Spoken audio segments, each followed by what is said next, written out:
Imagine a country trying to rewrite its future, a small landlocked nation surrounded by giants like China, Vietnam, and Thailand, a place where more than a quarter of its people still live in poverty. That country is Laos, and not long ago it set out on an ambitious mission to become the battery of Southeast Asia. The idea was simple but powerful. The Mekong River, one of the world's great waterways, cuts straight through Laos. With its fast current and steep drops, it offered ideal conditions for hydropower.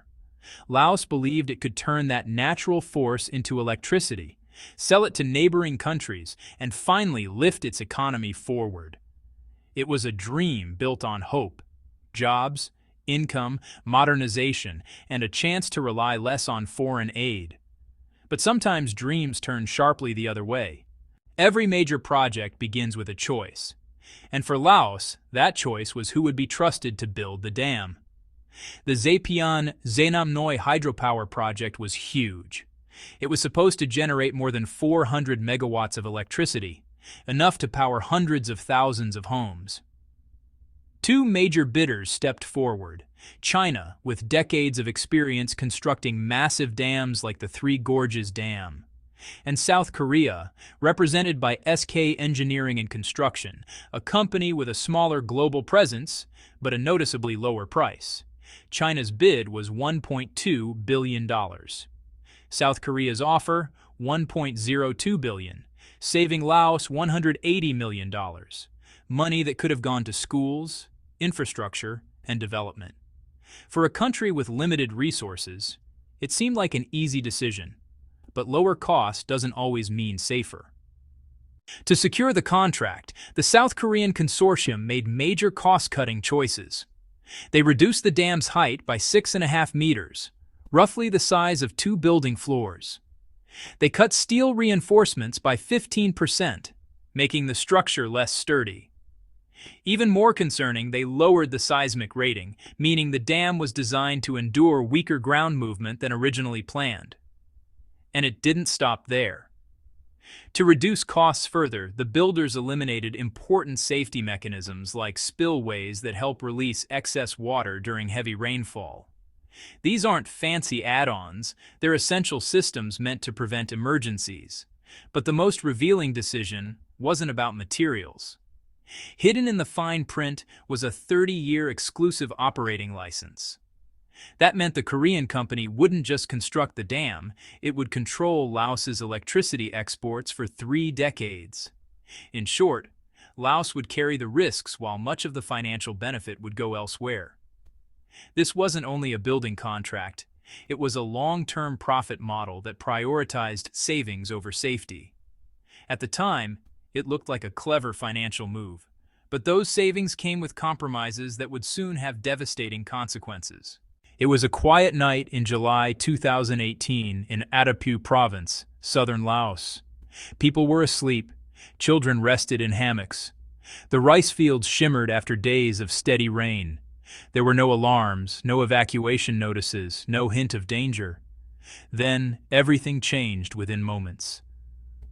Around midnight, a saddle dam, one of the smaller supporting structures tied to the main project, gave way with no warning. A massive surge of water, over 5 billion cubic meters, rushed out. Within minutes, villages downstream were overwhelmed. Homes were swept away, roads disappeared, farms, possessions, and entire communities were suddenly underwater. The force damaged concrete structures and erased everything in its path. Official reports listed dozens missing, more than 13,000 people displaced, an immense economic loss. But, the true impact was felt in the lives uprooted and the families left without homes. The worst part is that there were no alerts, no emergency announcements, and no coordinated evacuation efforts. People faced the disaster unaware and unprepared. This wasn't just a technical failure, it was a humanitarian crisis, one where ordinary people suffered the consequences of decisions made far above them. After the waters receded, investigators began examining what had actually failed. What they found was more than a damaged structure. It was a project built on risky assumptions, rushed planning, and dangerous shortcuts. At the core was the dam's design. It was loosely modeled after China's Three Gorges Dam, one of the most well-known hydropower projects in the world. But there was a fundamental flaw.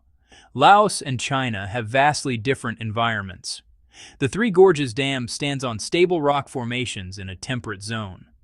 Laos, by contrast, sits in a tropical monsoon region with heavy seasonal rainfall, unstable soils, and high moisture. This alone should have led to a redesigned plan. Instead, the builders moved ahead using materials that weren't suitable for the local environment. The saddle dam that failed was constructed from local red clay, a material known to weaken significantly when soaked. It becomes soft and overly porous, making it unreliable for holding back large amounts of water. It's kind of like trying to build a wall out of damp sand. Under pressure, it gives way. The cuts continued elsewhere. Drainage layers were reduced to half their intended thickness.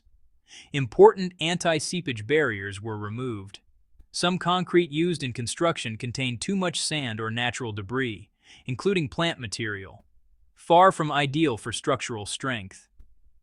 And then, there was the crack. Just 3 days before the collapse, engineers noticed an 11-centimeter fracture running along the top of the dam. International standards say a crack even half that width requires immediate emergency action. Instead, project leaders brushed it off as normal seasonal shifting. They saw the warning signs, but chose not to act. What surfaced after the investigation wasn't just poor engineering, but a broader pattern of overlooking protocols, misjudging local conditions, and ignoring risks that should have prompted urgent intervention. This disaster wasn't unpredictable. It was the result of decisions layered over time until failure became inevitable. It was built into the very foundation of the dam itself, and when everything finally gave way, the world was watching. The reactions that followed would reveal something deeper. Two countries, two very different responses, and two completely different ideas of what responsibility looks like. When the dam failed, it didn't just expose engineering mistakes. It exposed how nations behave when lives are suddenly in danger. In the hours after the flood, chaos swept across southern Laos. Roads were wiped out. Communities were isolated. Families stood on rooftops waving for help, desperate to be seen. And into this crisis stepped two foreign powers, but their actions couldn't have been more different. China moved first. Within a single day of Laos issuing its emergency call, China launched a full-scale humanitarian operation.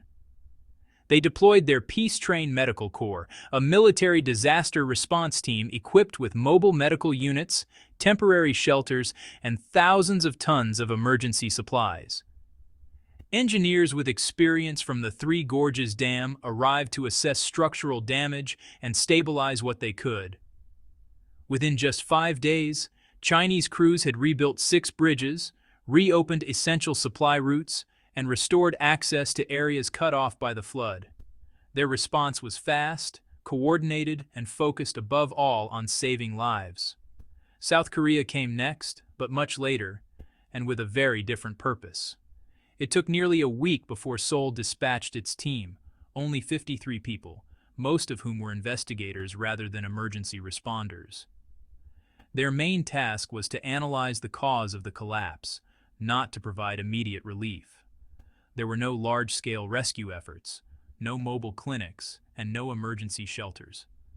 While survivors searched the debris on their own, South Korea's priority appeared to be protecting its reputation instead of helping those affected. This contrast was impossible to ignore. Anger in Laos surged quickly. Demonstrations broke out. Local journalists questioned why the very country that built the dam showed so little urgency when disaster struck. International observers criticized the profit-first, hands-off approach taken by South Korea's contractor, especially as new information surfaced showing the catastrophe might have been avoided. Internally, leaked government documents and whistleblower testimonies painted an even darker picture. They revealed that SK Engineering and Construction had been aware of structural problems weeks before the collapse, but chose to hide the information to avoid delays and financial consequences. This wasn't just procedural negligence. It was a moral failure. Laos had trusted a foreign partner with its biggest national project, only to be abandoned in the moment of greatest need. But this crisis also triggered something else. A turning point. A shift that would reshape how Laos approached development from that moment forward. The collapse of the Zapian Nam Noi Dam wasn't only a national tragedy, it was, honestly, a moment of reckoning. For years, Laos had pushed forward with rapid development, eager to pull itself out of poverty by accepting foreign investments wherever possible. But the disaster revealed the hidden risks of prioritizing low prices and quick timelines over safety and accountability. In the months that followed, the Laotian government made sweeping changes. Officials introduced a major reform package with 87 new regulations, more than 60% of which focused directly on hydropower projects. These reforms aimed to close the gaps that had allowed such a flawed design to move forward. The biggest shift came in Laos's choice of partners. Instead of abandoning international cooperation, the country redefined it. Laos adopted 37 technical standards directly from China's National Dam Safety Code, a clear signal of confidence in China's engineering experience and a rejection of the model used by the Korean contractor. SK Engineering and Construction was banned from major national projects for 5 years. But reform wasn't limited to rules and codes. It extended to rebuilding. China didn't just offer short-term aid, it committed to long-term reconstruction. This time, the focus was on durability and safety rather than cost-cutting. Major upgrades included 40% more compacted concrete, totaling 850,000 cubic meters. There was also a 35-meter deep anti-seepage wall, stretching 1.2 kilometers to stabilize the foundation, and a real-time monitoring network supported by China's Beidou satellite system with 358 sensors. That's over 7 times the amount used in the original Korean design. Maybe the most meaningful improvement was in human capacity. China invested heavily in training. Through an extensive education program, 500 Laotian technicians received more than 2,800 hours of hands-on instruction from Chinese specialists. By 2022, local teams were handling 90% of routine maintenance and safety checks, a major step toward true technical independence. Beyond the dam, China funded a range of community rebuilding efforts. 8 new schools, 3 hospitals, and dozens of facilities that directly supported over 80% of people affected by the flood. This was more than reconstruction. It was a second chance. A rebuilt system founded on safer technology, stronger oversight, and a deeper respect for human life. Yet Laos wasn't the only one with something to learn. The entire world needed to pay attention. Ultimately, the story of the Zapian Nam Noi Dam is more than a single country's tragedy. It's a global wake-up call.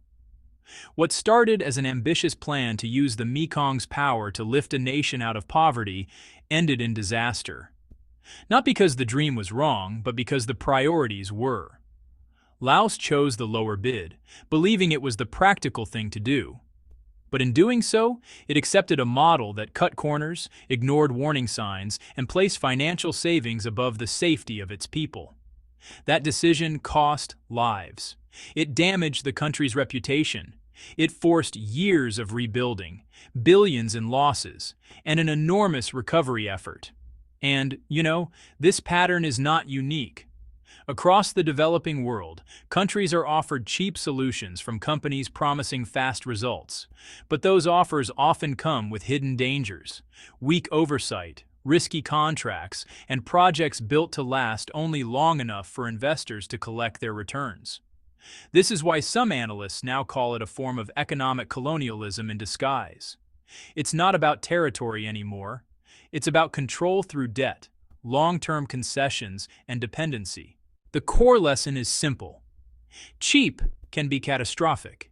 Real development isn't measured in megawatts or concrete. It's measured in trust, safety, and the ability to stand independently once the project is complete.